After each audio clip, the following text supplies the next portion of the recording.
Šobrīd mēs atrodamies Bauskas ielā 53 un Bauskas ielā 55, jeb šo abu ēku pagalmā. Šodien dubult svētki un liels notikums, kā arī tāds piemērs, kā saimniekot un kā dzīvot labāk.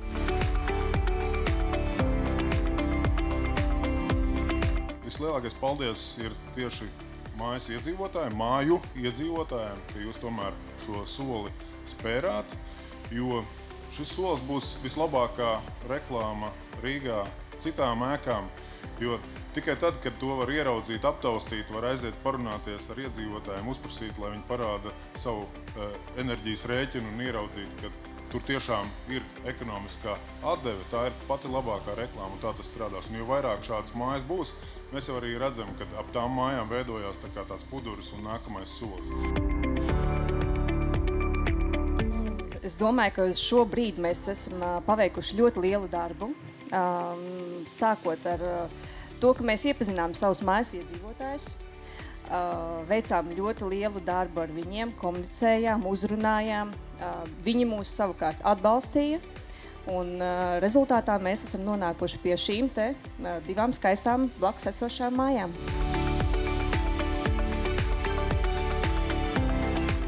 Projekts ir noslēdzies, ir liels gandarījums par gala rezultātu. Gribu pateikt lielu paldies mūsu mājas iedzīvotājiem, jo mēs īsti nesaskārāmies ar baigo pretestību. Visi bija atsaucīgi, visi piekrita visam, ko vajadzēja izdarīt, pat papildus, kas mūsu īsti projektā neiekļāvās. Rezultāts ir fantastisks.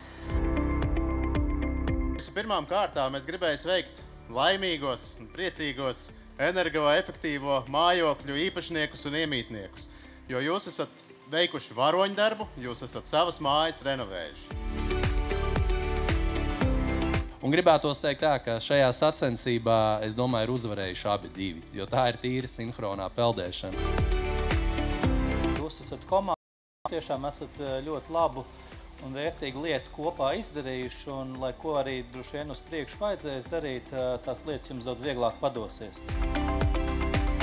Labi pārvaldnieki palīdz klientiem šajā procesā, to es gribu uzsvērt. Ir dažādi pārvaldnieki, bet labi pārvaldnieki palīdz. Tas ir viens no pārvaldnieku uzdevumiem. Prieks par šīs mājas iedzīvotājiem, prieks par jūsu uzdrīkstēšanos, par jūsu apņēmību, dalties pieredzē. Un tas, ka jūs izgājāt cauri, tas ir ļoti labi apsveicami, un es zinu, ka jums būs labi. Un stāstat par to pārējiem.